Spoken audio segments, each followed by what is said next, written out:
¿Sabías que detrás del imperio mediático más poderoso de México se ocultan historias de amores prohibidos, traiciones y un legado que aún hoy causa controversia?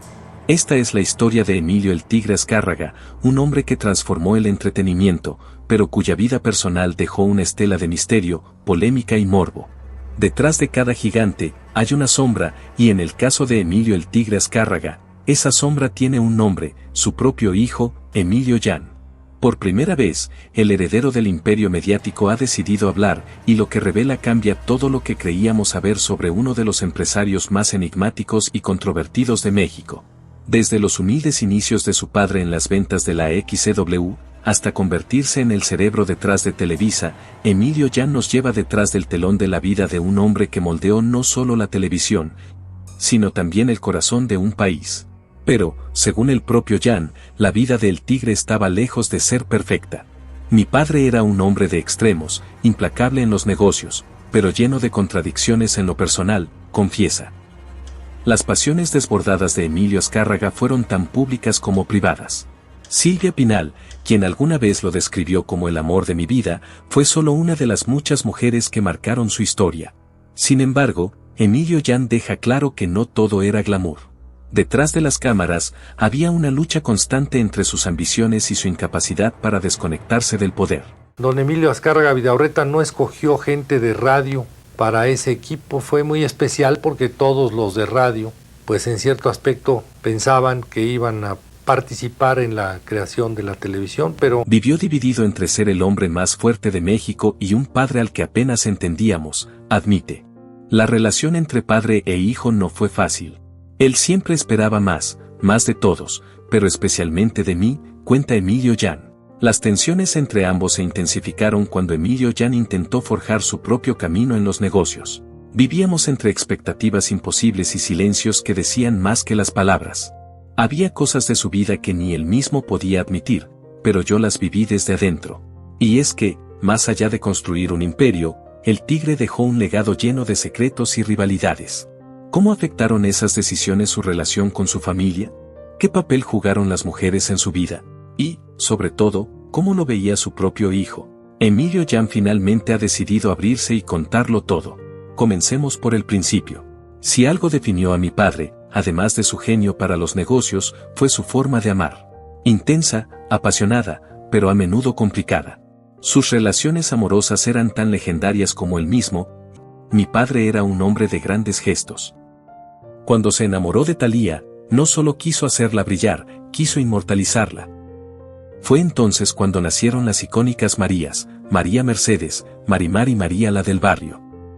Muchos lo veían como un movimiento estratégico, pero yo sabía que detrás había algo más. Era su musa, me confesó alguien cercano a él una vez. Y aunque en esos días su relación con Adriana Abascal ocupaba las portadas, la conexión que tenía con Thalía era difícil de ignorar. Pero Thalía no fue la única que dejó una marca en su vida. Lucía Méndez, según las historias que escuché desde niño, era su favorita. Merle Uribe no se equivocaba al decir que mi padre tenía un cariño especial por ella. Le daba las mejores oportunidades, la ponía donde quería que estuviera, escuché en más de una ocasión. Aunque claro, eso también despertaba envidias y rumores en los pasillos de Televisa. Luego estaban Rosita Arenas y Rosita Quintana, dos mujeres que, aunque no tan mediáticas, siempre formaron parte de las conversaciones en casa. Cada una dejó su huella, no solo en su vida, sino también en su corazón. Con Rosita, las cosas eran más tranquilas, pero también más profundas, me dijo una vez uno de sus colaboradores más cercanos. Mi padre vivió siempre al límite, y en el amor no fue diferente.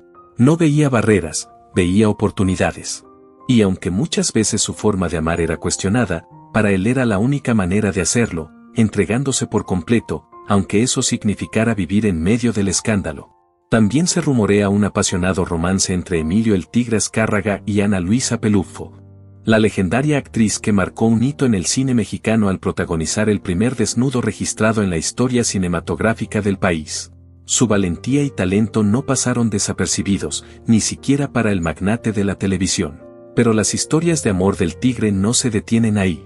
Entre las vedettes más deslumbrantes de su época, Angélica Chaín figura como una de sus conquistas más notables.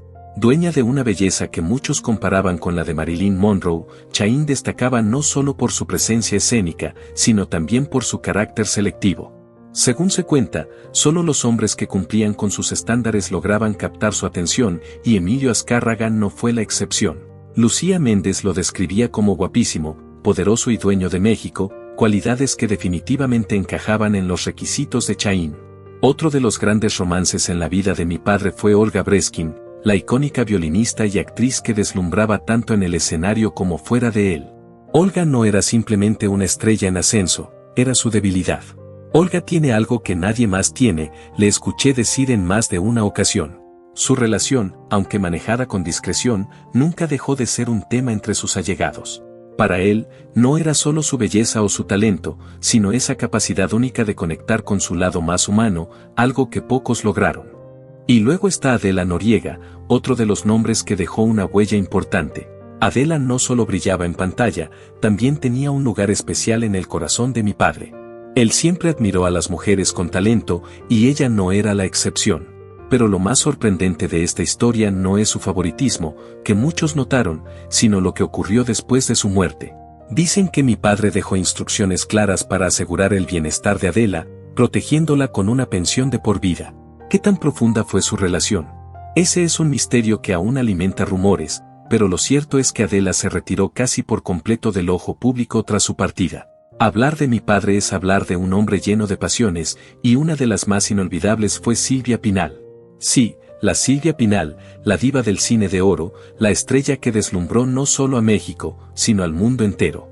Mi padre siempre tuvo un gusto especial por las mujeres fuertes y talentosas, y Silvia era todo eso y más. Esta es la historia de cómo sus caminos se cruzaron en la década de los 60, cuando ambos estaban en la cima de sus mundos. Silvia misma lo relató en sus memorias, Esta soy yo. Fue un romance apasionado, pero ambos sabían que pertenecían a mundos distintos. Mientras ella se dedicaba a consolidar su carrera como una de las grandes actrices del cine y el teatro, mi padre estaba enfocado en aprender y prepararse para tomar las riendas del Imperio Azcárraga. Sin embargo, su relación nunca fue un secreto. La prensa lo seguía a donde fueran, convirtiéndolos en una de las parejas más comentadas de aquellos años. Lo curioso es que, a pesar de la brevedad de su historia, Silvia dejó una huella profunda en mi padre. Años después, todavía hablaba de ella con un brillo especial en los ojos. Silvia era como el cine mismo, brillante, emocionante y única, decía, y aunque su romance terminó, el respeto y la admiración que se tenían permanecieron intactos.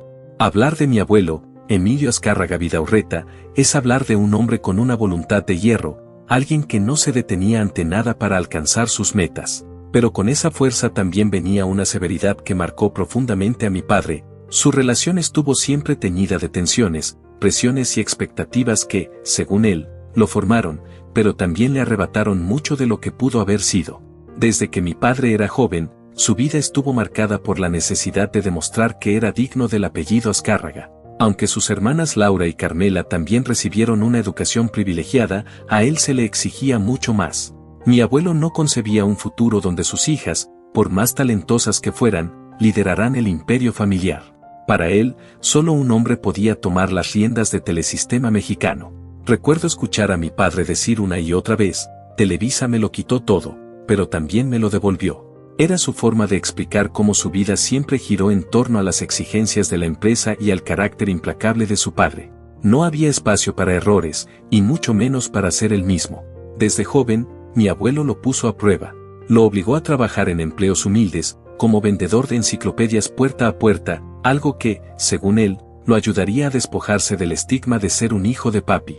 Pero no importaba cuánto esfuerzo pusiera, siempre parecía estar a la sombra de las expectativas de su padre. Incluso lo comparaban constantemente con su cuñado, Fernando Díez Barroso, un joven administrador que se había casado con Laura y que rápidamente se convirtió en la mano derecha de mi abuelo. Mi padre siempre decía que su apodo en la empresa, el príncipe idiota, era una de las cosas que más lo hirieron. Era como si nunca pudiera ser suficiente, como si siempre estuviera a prueba. Y aunque intentó ganarse el respeto de mi abuelo, este seguía viendo a Fernando como su heredero ideal. Sin embargo, el destino tenía otros planes. En 1965, Fernando falleció trágicamente en un accidente aéreo, y mi abuelo no tuvo más opción que nombrar a mi padre como su sucesor. pero incluso entonces, la relación entre ellos no mejoró del todo. Mi padre trabajó arduamente en las estaciones de radio y televisión de la empresa, innovando con programas inspirados en el mercado estadounidense y, más tarde, adquiriendo al Club América. Cuando mi abuelo falleció en 1975, finalmente fue mi padre quien tomó el control total del imperio.